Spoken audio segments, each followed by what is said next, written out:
الحمد لله نحمده ونستعينه ونستغفره ونؤمن به ونتوكل عليه ونعوذ بالله من شرور أنفسنا ومن سيئات أعمالنا من يهده الله فلا مضل له ومن يضلله فلا هادي له ونشهد أن لا إله إلا الله وحده لا شريك له ولا نزير له ولا وزير له ولا مشير له ولا معين له صلى الله على خير خلق محمد وعلى آله وصحابه أجمعين. قال الله تبارك وتعالى في القرآن المجيد: فأعوذ بالله من الشيطان الرجيم بسم الله الرحمن الرحيم. لقد كان لكم في رسول الله أسوة حسنة. وقال النبي صلى الله عليه وسلم: ليس منا من لم يرحم صغيرنا ويوقر كبيرنا ويأمر بالمعروف وَيَنْهَى عَنِ الْمُنْكَرِ او كما قال علیہ الصلوۃ والسلام. میرے بزرگوں اور عزیز ساتھیوں، اللہ تبارک و تعالیٰ کا فضل و کرم ہوا کہ اللہ تبارک و تعالیٰ نے ہمیں جمعہ کی مناسبت سے جمع ہونے کی توفیق عطا فرمائی. جو تمام دنوں کا سردار ہے، جس دن اللہ تبارک و تعالیٰ نے حضرت آدم علیہ السلام کی دعا قبول فرمائی، جس دن اللہ تبارک و تعالیٰ نے حضرت نوح علیہ السلام کو مچھلی کے پیٹ سے رہائی عطا فرمائی، کہ جس کے بارے میں آتا ہے کہ جو شخص جمعہ کی نماز پڑھتا ہے، اللہ تبارک و تعالیٰ اس کے ایک جمعے سے دوسرے جمعے تک کے گناہ کو معاف کر دیتے ہیں. اللہ تبارک و تعالیٰ ہمیں اور آپ کو اس دن کی قدر کرنے کی توفیق عطا فرمائے کہ اللہ تبارک و تعالیٰ نے حضرت انسان کے اوپر بے شمار انعامات کیے ہیں، بے شمار فضل و کرم کیے ہیں، کہ اللہ تبارک و تعالیٰ نے سب سے پہلا فضل یہ کیا کہ 18,000 مخلوقات میں سے چھانٹ کر حضرت انسان بنایا. کہ انسان بنانے کے ساتھ ساتھ مزید کرم یہ کیا کہ اللہ تبارک و تعالیٰ نے مسلمان بنایا. مسلمان بنانے کے ساتھ ساتھ اللہ تبارک و تعالیٰ نے ہمیں جناب محمد رسول اللہ صلی اللہ علیہ وسلم کی امت کے اندر پیدا فرمایا، کہ جس کے بارے میں آتا ہے کہ انبیاء علیہ السلام نے اس امت کے اندر پیدا ہونے کے لیے دعائیں کی ہیں، کہ وہ نبی جو تمام نبیوں کے سردار ہیں، کہ جس کے بارے میں رب کائنات نے خود ارشاد فرمایا کہ لولاک لما خلقت الافلاک، اے محمد اگر آپ نہ ہوتے تو میں اس دنیا کو نہیں سجاتا، میں اس دنیا کو نہیں بساتا. کہ وہ نبی جو تمام نبیوں کے سردار، جسے اللہ تبارک و تعالی قیامت کے دن شفاعت کا حق شفاعت عطا فرمائیں گے، اور یہ امت تمام امتوں کی سردار ہے. سب سے پہلے آئی، سب سے آخر میں آئی ہے، لیکن جنت کے اندر سب سے پہلے داخل ہوگی. کہ اللہ کے نبی نے اس امت کی ہدایت کے لیے طرح طرح کی کوششیں کی ہیں، کہ کسی طریقے سے یہ امت فلاح کو پالے، کسی طریقے سے یہ امت راہ راست پر آ جائے، کسی طریقے سے یہ امت اللہ کو پہچان کر زندگی گزارنے والی بن جائے. یہ محبوب کی امت ہے، کہ اللہ کے نبی کی امت ہے، کہ یہ امت کل تمام انبیاء کی امتوں کی شفاعت کا ذریعہ بنے گی. کہ اللہ کے نبی نے انسانوں کو کہیں بھی اکیلا نہیں چھوڑا، کہ اللہ تبارک و تعالیٰ نے انسانوں کو ایک زندگی گزارنے کا نمونہ بتایا، اس امت کو بھی ایک زندگی گزارنے کا طریقہ بتایا، کہ لوگوں اگر تمہیں کامیاب ہونا ہے، اگر تمہیں اللہ کے نزدیک محبوب بننا ہے، اگر تمہیں آخرت کی کامیابی کو حاصل کرنا ہے، تو اے لوگوں سن لو، لقد کان لکم فی رسول اللہ اسوۃ حسنہ، کہ ہم نے جناب محمد رسول اللہ صلی اللہ علیہ وسلم کی حیات طیبہ کو آئیڈیل نمونہ بنا دیا ہے. کہ جس طریقے سے ایک امام ہوتا ہے، پیچھے مقتدی ہوتے ہیں، جب تک مقتدی امام کی اقتداء نہ کریں، اگر امام رکوع میں ہیں مقتدی رکوع میں نہ جائیں، امام سجدے میں ہیں مقتدی سجدے کے اندر نہیں جائیں، تو جس طریقے سے امام کی اتباع کرنا ضروری اور فرض ہوتا ہے اپنی نماز کو درست کرنے کے لیے، اسی طریقے سے اس امت کو کامیاب ہونے کے لیے اللہ کے نبی کی اقتداء کرنی ضروری ہے۔ اللہ کے نبی نے ارشاد فرمایا علیکم بسنتی، کہ تمہارے اوپر میری اتباع کرنا ضروری ہے، لازم ہے، کہ اللہ کے نبی کی اتباع میں ہی کامیابی ہے، کیونکہ اللہ کے نبی کو عادل و نمونہ بنایا ہے۔ یہاں تک کہ امام مالک رحمۃ اللہ علیہ فرماتے ہیں کہ ان السنت مثل سفینۃ نوح، کہ اللہ کے نبی کا طریقہ، یہ سنت نوح علیہ السلام کی کشتی کے مانند ہے۔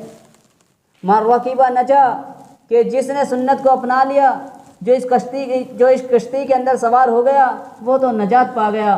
ومن تخلی عنہ غریقا، لیکن جس نے کشتی میں سوار ہونے سے اعراض کیا، جو کشتی کے اندر سوار نہیں ہوا تو وہ غرق ہو گیا۔ اسی طریقے سے جس نے اپنی زندگی کے اندر سنت کو لائے، جو اپنی زندگی کے اندر سنت کو لائے اور اپنی زندگی کو سنت سے مزین کیا، وہ تو آخرت کی کامیابی کو پانے والے ہیں۔ اسی کو اللہ کے نبی نے ایک حدیث پاک کے اندر ارشاد فرمایا کل امتی یدخلون الجنہ الا ومن ابا، کہ میری تمام کی تمام امت جنت کے اندر داخل ہوگی لیکن وہ شخص جس نے انکار کیا۔ صحابہ نے کہا کہ یا رسول اللہ، جنت کے اندر جانے سے کون شخص اعراض کر سکتا ہے؟ اللہ کے نبی نے ارشاد فرمایا من اطاعنی دخل الجنہ ومن عصانی فقد ابا، کہ جس نے میری اتباع کی وہ تو جنت کے اندر داخل ہو گیا، اور جس نے میری اتباع نہیں کی، جس نے میرے طریقے کو نہیں اپنایا، تو اس نے جنت کے اندر جانے سے اعراض کیا۔ وہ جنت کے اندر نہیں جانا چاہتا جو میرے طریقوں کو نہیں اپناتا۔ حالانکہ اللہ کے نبی نے ارشاد فرمایا من حفظ سنتی اکرمہ اللہ باربع خصال، کہ جو شخص سنت کی پابندی کرتا ہے، جو شخص اللہ کے نبی کے طریقے کو اپنی زندگی کا مقصد بناتا ہے، اللہ تبارک و تعالیٰ اسے 4 چیزوں سے نوازتے ہیں۔ المحبت فی قلوب البرارہ، کہ اللہ تبارک و تعالیٰ نیک لوگوں کے دل کے اندر اس کی محبت کو ڈال دیتے ہیں، اور دوسرا فرمایا والہیبت فی قلوب الفجرہ، کہ اللہ تبارک و تعالیٰ فاسق و فاجروں کے دل کے اندر اس کا رعب ڈال دیتے ہیں۔ اور تیسرا فرمایا والسعۃ فی الرزق، اللہ تبارک و تعالیٰ اس کے رزق کے اندر کشادگی پیدا فرماتے ہیں۔ اور چوتھا فرمایا والثقۃ فی الدین، اللہ تبارک و تعالیٰ اسے دین کے اندر جمع دیتے ہیں۔ جو شخص سنتوں کو اپنی زندگی کے اندر لاتا ہے، جو اللہ کے نبی کے طریقے کو اپنی زندگی کا مقصد بناتا ہے۔ آخر ہم سوچے تو صحیح، آخر ایسا کون سا طریقہ ہے جس کے مطابق ہم زندگی گزاریں، کہ ہم کس کو دیکھ کر زندگی گزاریں؟ کہ ہمیں اس کو دیکھ کر زندگی گزارنی چاہیے جو ہماری فکر کرتا تھا، جس نے آخری لمحے بھی اس امت کی فکر کو نہیں چھوڑا، جو آخری لمحہ بھی یہ سوچتا رہا کہ میری امت یا رب امتی، جو سجدے کے اندر پڑا رہا، جو لمبے لمبے سجدے کرتا تھا۔ حضرت عائشہ رضی اللہ عنہ کہتی ہیں کہ اللہ کے نبی اتنا لمبا سجدہ کرتے تھے کہ میں کبھی کبھی انگوٹھا مبارک ہلا کے دیکھتی تھی کہیں اللہ کے نبی اس دنیا سے پردہ تو نہیں فرما گئے۔ وہ روتے تھے اس امت کے لیے تڑپتے تھے، اس امت کے لیے 6 گھنٹے کے لیے دعا کی ہیں۔ یہ وہ امت ہے، لیکن ہم دیکھیں تو صحیح کہ ہم نے اللہ کے نبی کی ان دعاؤں کو کیا لاز رکھا، ہم نے اللہ کے نبی کی قربانیوں کو کیا دھیان میں رکھا، کہ آج کیا ہے سب سے زیادہ جو چیز چھوڑتے ہیں ہم سنت چھوڑتے ہیں۔ صحابہ ہر عمل کو اس لیے کرتے تھے یہ سنت ہے، لیکن ہم سب سے زیادہ اس عمل کو اس لیے چھوڑتے ہیں یہ سنت ہی تو ہے، کہ ہم سنت سمجھ کے عمل کو چھوڑتے ہیں۔ صحابہ سنت سمجھ کے عمل کو کرتے تھے، اسی لیے اللہ تبارک و تعالیٰ نے انہیں کامیابی کا پروانہ دیا تھا۔ اسی لیے نبی نے فرمایا تھا اصحابی کالنجوم، کہ میرے صحابہ ستاروں کے مانند ہیں، اگر ایک کی بھی اقتداء کر لو گے تو راہ راست کو پالو گے۔ جب ہی انہیں وہ پروانہ ملا جب انہوں نے محبوب کے طریقے کو اپنی زندگی کا مقصد بنایا، کہ وہ امت کے لیے تڑپتے تھے، وہ زحمت بن کر نہیں آئے تھے بلکہ وہ امت کے لیے رحمت بن کر آئے تھے۔ وما ارسلناک الا رحمۃ للعالمین، کہ ہم نے آپ علیہ الصلوۃ والسلام کو رحمت بنا کر بھیجا ہے، کہ اللہ کے نبی تاجروں کے لیے بھی رحمت تھے، اللہ کے نبی مزدوروں کے لیے بھی رحمت تھے، اللہ کے نبی انسانوں کے لیے تو انسانوں کے لیے رحمت تھے، انسانوں کے علاوہ اللہ کے نبی جانوروں کے لیے بھی رحمت تھے۔ تمام انسانوں کے لیے اللہ کے نبی رحمت بنا کر بھیجے گئے، تمام عالم کے لیے۔ وما ارسلناک الا رحمۃ للعالمین، عالموں کے لیے رحمت بنا کر بھیجے گئے تھے اللہ کے نبی۔ اس لیے اللہ کے نبی ایک یہودی کا جنازہ جاتا تو اللہ کے نبی اسے دیکھ کر رونے لگتے کہ کاش یہ بھی جنت کے اندر جانے والا بن جاتا۔ اللہ کے نبی پہاڑ پر تشریف لے گئے، ایک مزدور کو دیکھا کہ اس کے ہاتھ موٹے ہیں، ہاتھ ملایا تو ہاتھ بھاری تھے۔ کہنے لگے کہ تیرے ہاتھ کیوں بھاری ہیں، اتنے بھاری اتنے سخت کیسے ہیں؟ کہا کہ اللہ کے نبی میں پتھروں کو توڑتا ہوں اور اس سے ہی اپنا گزارا کرتا ہوں۔ تو اللہ کے نبی نے اسے بھی بشارت دی کہ جو شخص حلال کمائے گا اللہ کے نزدیک وہ محبوب ہے، جو حلال رزق کماتا ہے اللہ اس سے محبت رکھتے ہیں۔ کہ اللہ کے نبی رحمت بن کر آئے تھے کہ ایک اونٹ اللہ کے نبی کے سامنے شکایت کر رہا ہے، اللہ کے نبی اونٹ کے مالک کو بلاتے ہیں اور اس سے کہتے ہیں کہ تم اس سے خدمت زیادہ لیتے ہو اور تم اسے چارہ کم دیتے ہو۔ اللہ کے نبی جانوروں کے لیے بھی رحمت تھے، اللہ کے نبی جانوروں کے لیے بھی رحمت تھے۔ جو اتنا رحمت والا ہے، جو رحمت والا راستہ بتاتا ہے، ہم اس کے راستے کو کیوں چھوڑتے ہیں؟ کہ اللہ کے نبی اتنے رحم دل تھے کہ حضرت عائشہ رضی اللہ عنہ کے پاس ایک عورت آئیں، اس حال میں آئی کہ ان کے پاس دو بچے تھے ان کے ساتھ اور دونوں لڑکیاں تھیں، اور وہ بھوک کی، اور حضرت عائشہ رضی اللہ عنہ نے دیکھا، عائشہ صدیقہ رضی اللہ عنہ نے دیکھا کہ عورت ان کی طرف آ رہی ہے اور چہرے کے اوپر پریشانی کے حالات نظر آ رہے ہیں کہ چہرے کے اوپر پریشانی ہے۔ حضرت عائشہ رضی اللہ عنہ کے پاس وہ عورت آئی تو کہا کہ کچھ کھانے کے لیے ہے، 3 دن کا فاقہ ہے، کچھ کھانے کے لیے ہے۔ تو حضرت عائشہ رضی اللہ عنہ اور کہا کہ ان کے والد جا چکے ہیں، ان کے والد کا انتقال ہو چکا ہے، یہ 2 بچیاں ہیں۔ حضرت عائشہ رضی اللہ عنہ نے ٹوکری دیکھی تو اس کے اندر سے کھجور نکلے، اس کے اندر سے 3 کھجور نکلے۔ تو حضرت عائشہ رضی اللہ عنہ نے 2 بچوں کو دے دیے، 2 بچوں کو دے دیے اور ایک خود اپنے پاس رکھ لیا کہ جب بچوں نے کھا لیا تو وہ ان کی طرف دیکھنے لگے، والدہ کی طرف۔ والدہ نے وہ بھی کھجور آدھا بانٹ کے دونوں کو دے دیا۔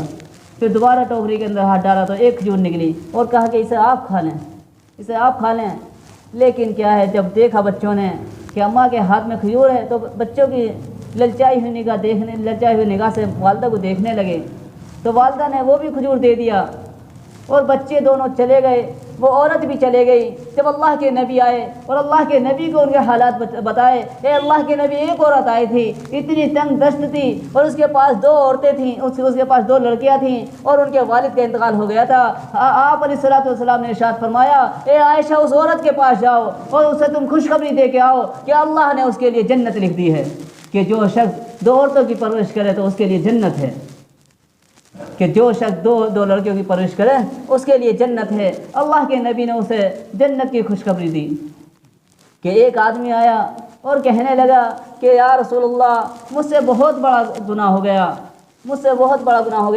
اللہ کے نبی نے ارشاد فرمایا کیا ہوا؟ کہنے لگے بہت بڑا گناہ ہو گیا۔ اللہ کے نبی نے ارشاد فرمایا کیا تم نے زنا کیا ہے؟ یا رسول اللہ اس سے بھی بڑا گناہ ہو گیا۔ کہا کہ کسی لڑکی کو دیکھا ہے؟ کہا اللہ کے نبی بہت بڑا گناہ ہو گیا۔ کہا کیا تم نے چوری کی ہے؟ کہا اللہ کے رسول اس سے بھی بڑا گناہ ہو گیا، مجھ سے اس سے بھی بڑا گناہ ہو گیا، کیا آسمان اور زمین سے بڑا گناہ ہو گیا؟ اللہ کے نبی نے فرمایا آخر بتاؤ تو صحیح بات کیا ہے؟ کہنے لگے کہ یا رسول اللہ مجھ سے بہت بڑا گناہ ہو گیا ہے۔ بتایا کہ میرے ایک لڑکی تھی اور میں باہر گیا ہوا تھا اور وہ مجھ سے چھپ کر پرورش پا رہی تھی، لیکن ابو جہل ہمارا سردار تھا، جب پتہ لگا کہ یہ لڑکی میری ہی ہے تو میں اسے لے گیا جنگل کی طرف اور کہا کہ میں تجھے ماموں کے گھر چھوڑ کے آ جاؤں اور میرے ہاتھ پہ، اور میں اسے لے گیا۔ لڑکی کہہ رہی تھی راستے میں کہ ابا جان ماموں کا گھر تو ادھر نہیں ہے، لیکن میں اس کی بات سنتا نہیں اور میں لے کر چلا گیا اور میں نے ایک گڈھا کھودنا چالو کر دیا اور میرے چہرے کے اوپر مٹی لگتی تو لڑکی اپنے ہاتھوں سے مٹی کو ہٹاتی بھی رہتی، لیکن مجھے یا رسول اللہ مجھے رحم نہ آیا، میں گڈھا کھودتا رہا اور وہ بھی گڈھا کھودنے میں مدد کرتی رہی۔ آخر کار میں نے اسے اس گڑھے کے اندر ڈال دیا اور میں نے مٹی ڈالنی چالو کر دی۔ وہ چلانے لگی، وہ ابا ابا پکارنے لگی، یا رسول اللہ مجھے کہیں رحم نہیں آیا، میں نے اس کی پرواہ نہیں کی، وہ مجھے ابا کہتی رہی اور میں مٹی ڈالتا گیا۔ یا رسول اللہ مجھ سے بہت بڑا گناہ ہو گیا ہے، مجھ سے بہت بڑا گناہ ہو گیا ہے یا رسول اللہ۔ آخر تک اس نے یہ بھی کہا کہ اگر آپ مجھ سے خفا ہیں، تو میں گھر نہیں جاؤں گی، میں کہیں اور چلی جاؤں گی، میں آپ کے گھر بھی نہیں آؤں گی۔ میں نے اس کی کوئی بات کو نہیں سنا۔ یا رسول اللہ مجھ سے بہت بڑا گناہ ہو گیا۔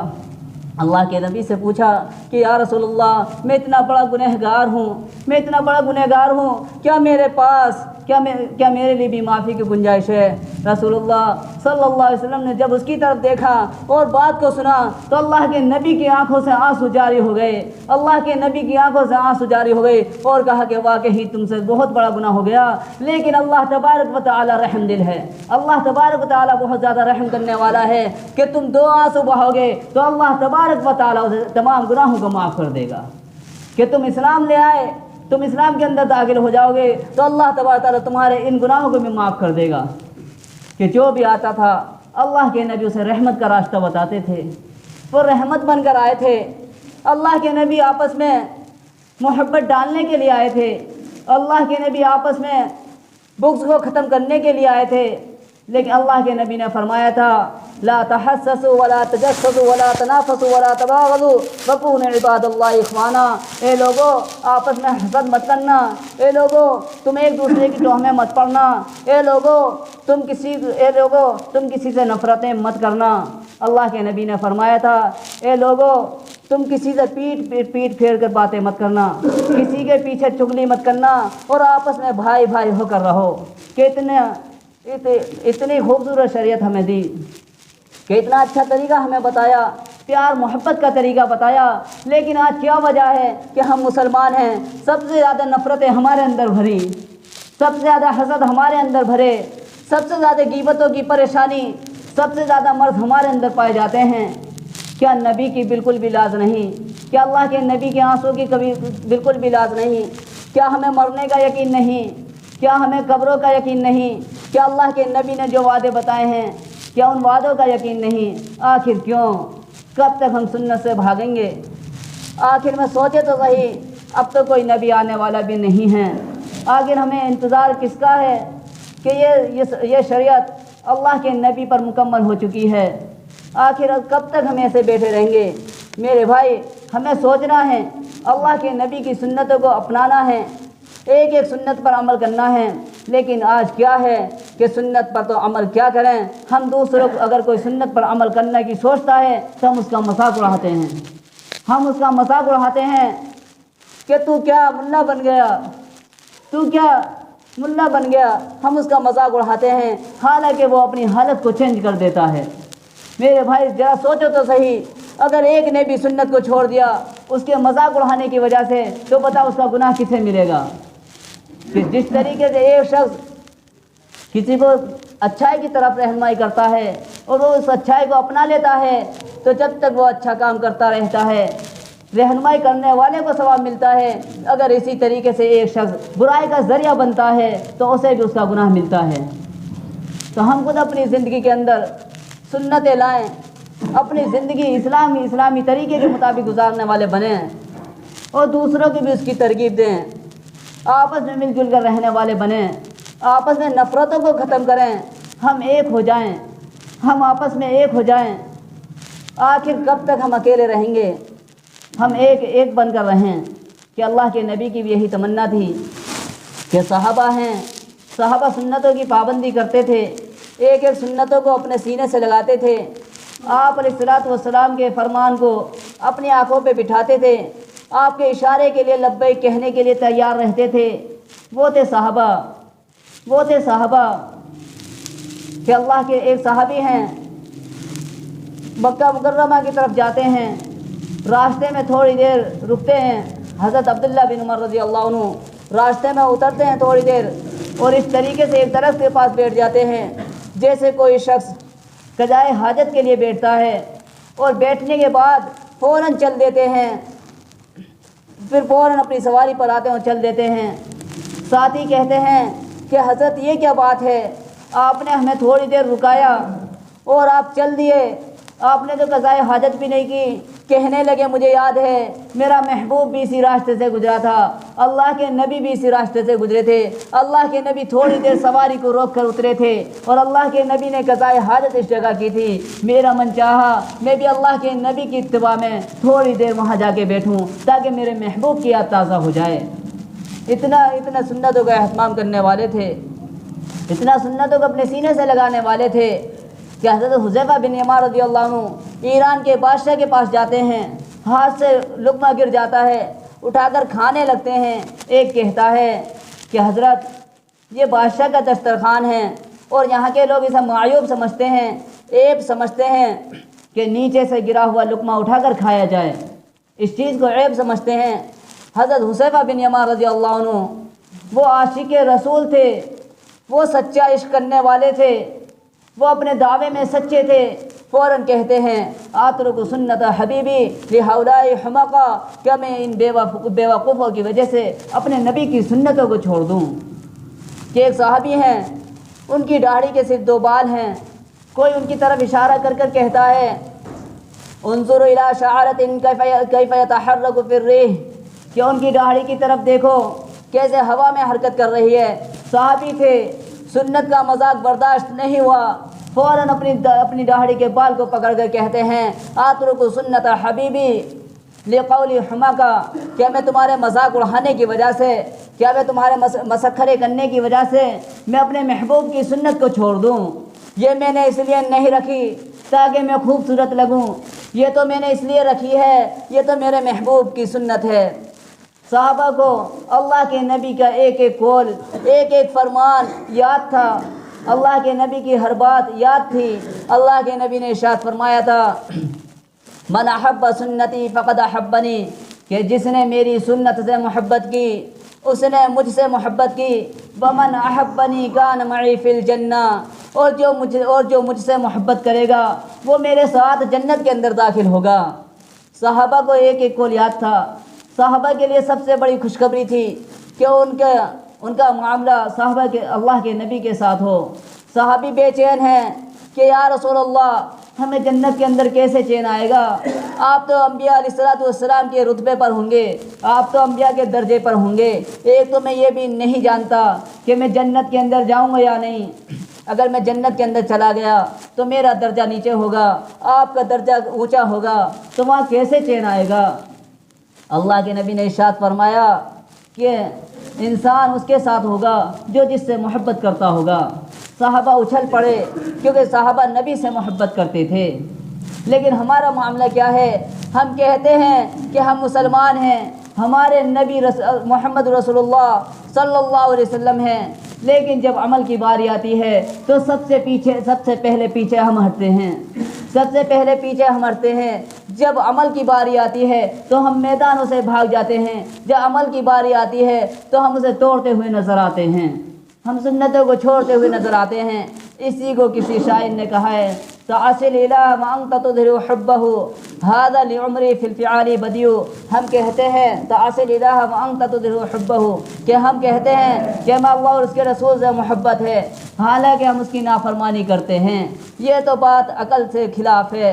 تعصل الہ وانت تظہر حبہ ھذا لعمری فی الفعال بدیع لو کان حبک صادقا لا طاعتہ ان المحب لمن یحب مطیع، کیونکہ قاعدہ یہ ہے کہ جو جس سے محبت کرتا ہے وہ اس کی بات کو مانتا ہے، وہ اس کے حکم کے لیے اپنی جان کو قربان کر دیتا ہے، وہ اپنی جان کی پرواہ نہیں کرتا، وہ مشقت کی پرواہ نہیں کرتا، وہ بے چینی کی پرواہ نہیں کرتا، وہ درد کی پرواہ نہیں کرتا، وہ حالات سے متاثر نہیں ہوتا، بلکہ وہ تو محبوب کے لیے اپنی جان کو قربان کر دینے کے لیے لگا رہتا ہے۔ کسی طریقے سے میرے محبوب کا حکم آئے اور میں اپنی جان کو قربان کر دوں، وہ تو اس کے عمل کے مطابق، اس کے قول کے مطابق عمل کے لیے تیار رہتا ہے۔ لیکن ہم زبان سے کہتے ہیں کہ ہمیں اللہ سے محبت ہے، اللہ کے رسول سے محبت ہے، لیکن بتاؤ تو صحیح ہم اللہ کے نبی کی سنتوں کو کتنا اپناتے ہیں، ہم دین پر کتنا چلتے ہیں؟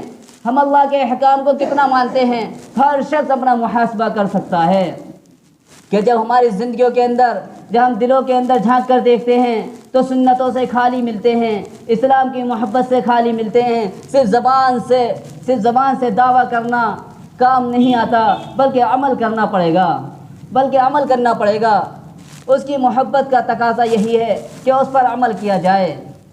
کہ اسی کو کہا کہ ہم دعویٰ کرتے ہیں کہ ہمیں اللہ اس کے رسول سے محبت ہے اور ہم اس کی نافرمانی کرتے ہیں، کیونکہ جو جس سے محبت کرتا ہے وہ اس کی فرما برداری کرتا ہے۔ جس طریقے سے اگر کسی کے والد کسی لڑکے کو حکم دیں کہ بیٹا ایک گلاس پانی لے کر آؤ، اور لڑکا کہے کہ میں تو اپنے والد سے بہت محبت کرتا ہوں، میں تو اپنے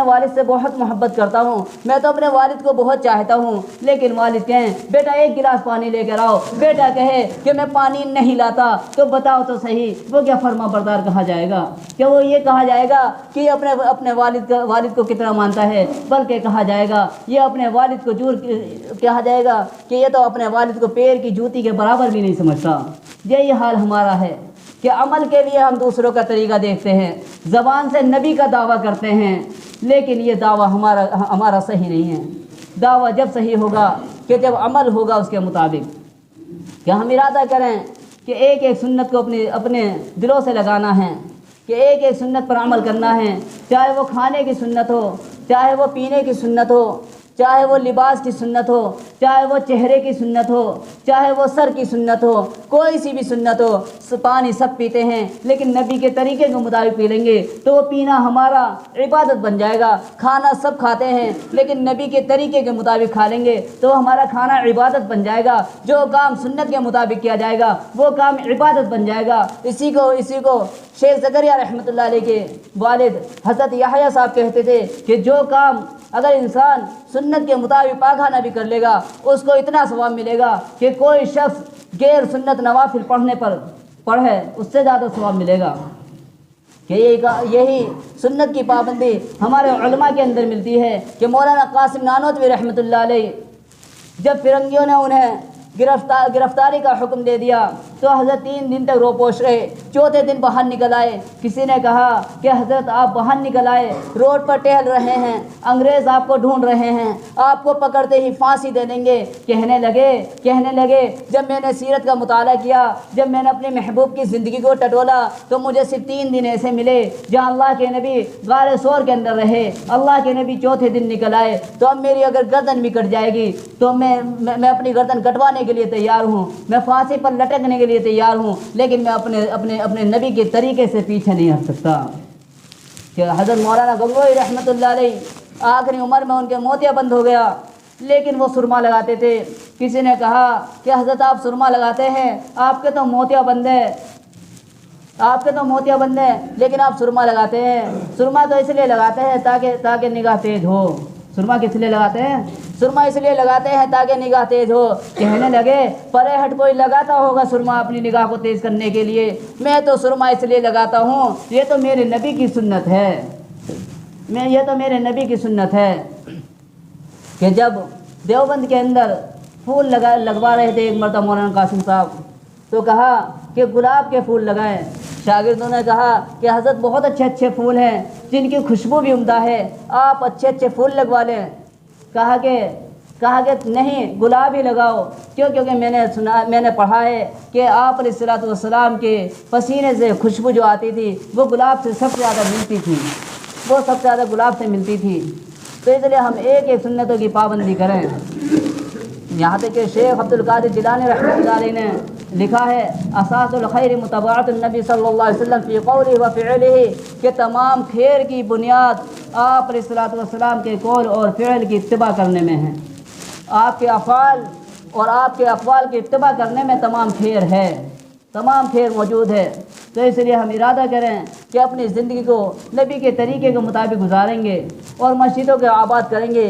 کہ ہر چیز آباد ہے لیکن ہماری مسجدیں ویران ہیں۔ کیا ہمارے بازار، کیا ہماری دکانیں اتنی قیمتی ہیں کہ ہماری مسجدوں سے زیادہ، ہمارے سجدوں سے زیادہ، کہ ہم نماز سے زیادہ اپنی دکانوں کو اہمیت دیتے ہیں؟ لیکن ہمیں اہمیت نماز کو دینی ہے، کیونکہ اللہ کا حکم ہے۔ ہماری مسجدیں ویران ہیں، کہ جب مسجدیں ویران ہوتی ہیں، جب مسجدیں ویران ہوتی ہے تو مسجدیں بد دعا کرتی ہیں، اے اللہ تو اسے ہلاک کر، تو اسے برباد کر جس نے مجھے برباد کیا، تو اسے ویران کر جس نے مجھے ویران کیا۔ اور جب مسجدیں آباد ہوتی ہیں تو مسجدیں دعائیں کرتی ہیں، اے اللہ تو اسے آباد کر جس نے مجھے آباد کیا۔ تو صرف ہمارے لیے جمعے کی ہی نماز فرض نہیں، بلکہ ہمارے لیے اللہ تبارک و تعالی نے دن میں 5 مرتبہ نماز فرض کی ہے۔ تو اس لیے ہم نماز کا خاص طور سے اہتمام کرنے والے بن جائیں کہ ہر وقت میں نماز کی فکر ہونی چاہیے، کیونکہ اللہ کا حکم ہے۔ حافظ ابن قیم رحمۃ اللہ علیہ فرماتے تھے کہ دوست یہ مت دیکھنا گناہ چھوٹا ہے بڑا ہے، بلکہ گناہ کرتے ٹائم یہ دیکھنا کہ تو کس رب کی نافرمانی کر رہا ہے، کہ تو کس رب کی نافرمانی کر رہا ہے، کہ بڑے کا حکم توڑنا وہ تو بڑا گناہ ہے، وہ تو بڑا گناہ ہے۔ تو اس لیے ہم گناہوں سے بچیں، نمازوں کا اہتمام کرنے والے بنیں، سنتوں کی پابندی کریں۔ اللہ تعالیٰ مجھے بھی اور آپ کو بھی عمل کرنے کی توفیق عطا فرمائے۔ وآخر دعوانا الحمد للہ رب العالمین۔